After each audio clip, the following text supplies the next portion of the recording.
अगर आप ये वीडियो रात में देख रहे हैं तो कमरे की लाइट बंद मत कीजिएगा, क्योंकि आज मैं आपको बिहार के एक ऐसे गांव की कहानी सुनाने जा रहा हूं जहां रात होते ही पूरा इलाका मौत जैसी खामोशी में डूब जाता है। एक ऐसी जगह जहां जाने वाले कुछ लोग वापस लौटे, लेकिन पहले जैसे कभी नहीं रहे। यह कहानी शुरू होती है साल 2016 की, जब मैं और मेरा दोस्त अमन बिहार के अलग अलग जिलों में घूमकर लोक कथाओं और रहस्यमयी घटनाओं पर वीडियो बना रहे थे। और हम दोनों दोस्त आपस में बात कर रहे थे कि अगली बार कोई डरावनी जगह पर चला जाए। उसी दौरान हमें एक बुजुर्ग आदमी मिला, वो भी शायद लोक कथा सुनने आया था। उसने कहा, अगर डर सच में देखना है तो कैमरा लेकर सोन नदी के किनारे बसे उस गांव में जाओ जहां रात के बाद कोई दरवाजा नहीं खुलता है। पहले हमें लगा कि यह सिर्फ कोई लोक कथा सुना रहा है, लेकिन उसकी आंखों में जो डर था वह अभिनय नहीं था। 2 दिन बाद हम उस गांव की ओर निकल पड़े। शाम के लगभग 6 बज रहे थे। आसमान पर काले बादल छाए हुए थे, सड़क सुनसान थी, मोबाइल नेटवर्क बार बार गायब हो रहा था। जैसे जैसे हम गांव के करीब पहुंच रहे थे, वैसे वैसे एक अजीब बेचैनी महसूस हो रही थी। गांव पहुंचते ही सबसे पहली चीज जो हमने नोटिस की वो थी खामोशी। न किसी जानवर की, न कोई बातचीत, सिर्फ हवा और दूर कहीं पेड़ों की चरमराहट। कुछ दूर हमें एक चाय की दुकान दिखी। हमने चाय वाले से पूछा, भैया यहाँ ऐसा सन्नाटा क्यों है? वह कुछ सेकंड तक हमें घूरता रहा, फिर धीरे से बोला, सूरज डूबने से पहले यहाँ से चले जाइए। क्यों? मैंने पूछा। उसने जवाब नहीं दिया, बस दुकान बंद करने लगा। उस समय हमें लगा शायद कोई अंधविश्वासी है, लेकिन रात होने के बाद हमें अपनी सबसे बड़ी गलती का एहसास होने वाला था। हमने गांव के बाहर एक पुराने स्कूल में रुकने का फैसला किया। वह स्कूल बरसों से बंद पड़ा था, टूटी खिड़की, जंग लगे दरवाजे और दीवारों पर अजीब निशान।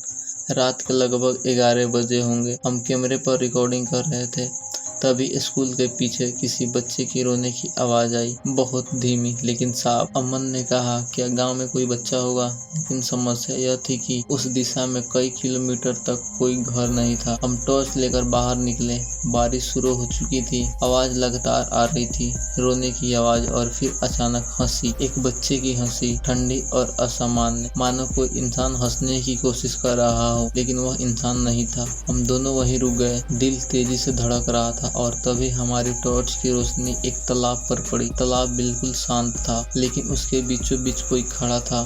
एक औरत, सफेद कपड़ों में, घुटनों तक पानी में। उसका चेहरा दिखाई नहीं दे रहा था। अमन ने कैमरा जूम किया और उसी पल वह औरत धीरे धीरे हमारी तरफ मुड़ने लगी, लेकिन उसका शरीर नहीं हिला, सिर्फ गर्दन घूमी 180 डिग्री। मेरे हाथ से टॉर्च गिर गई। अमन चिल्लाया, भागो! हम दोनों स्कूल की तरफ दौड़े।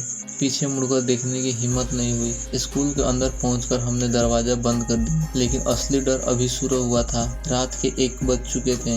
बाहर किसी के चलने की आवाज आ रही थी, धीरे धीरे, जैसे कोई नंगे पांव स्कूल के चारों ओर घूम रहा हो। फिर अचानक खिड़की पर जोर जोर से पीटने की आवाज आने लगी। हम दोनों को काफी डर लग रहा था।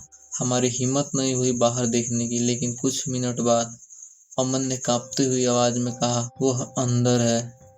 मैंने पूछा, कौन? उसने उंगली सामने की ओर उठाई। मैंने देखा, कक्षा के कोने में कोई खड़ा था, पूरा अंधेरा, लेकिन 2 आंखें चमक रही थी, सफेद, बिल्कुल सफेद। फिर वह आकृति धीरे धीरे आगे बढ़ने लगी। हम दोनों की हालत बिल्कुल खराब हो चुकी थी। हम दोनों जोर जोर से चिल्लाकर गांव वालों से मदद मांग रहे थे, बचाओ बचाओ, लेकिन हमारी आवाज शायद ही किसी के पास जा रही होगी। और अचानक कैमरा बंद हो गया। पूरा कमरा अंधेरे में डूब गया। उसके बाद क्या हुआ हमें ठीक से याद नहीं। जब हमारी आंख खुली तो सुबह हो चुकी थी। हम स्कूल के बाहर पड़े थे। कैमरा टूटा हुआ था और अमन की गर्दन पर गहरे नाखून जैसे निशान थे, और मेरे शरीर में इतना दर्द था कि ठीक से उठ भी नहीं पा रहा था। जैसे तैसे हम दोनों गांव छोड़कर तुरंत वापस लौट आए, और फिर डॉक्टर के पास जाकर हमने अपना इलाज करवाया। लेकिन कहानी यहीं खत्म नहीं होती है। ठीक होने के कुछ दिन बाद हमने कैमरे का डेटा रिकवर करवाया। ज़्यादातर वीडियो खराब हो चुके थे, लेकिन आखिरी रिकॉर्डिंग बच गई थी। वीडियो में हम दोनों स्कूल के कमरे में बैठे थे, और फिर कैमरे के पीछे से एक आवाज़ आती है, बहुत धीमी, बहुत डरावनी, तुम वापस क्यों आए? सबसे भयानक बात यह थी कि उस समय कमरे में हम दोनों के अलावा कोई नहीं था। उस रिकॉर्डिंग के बाद कैमरा बंद हो गया।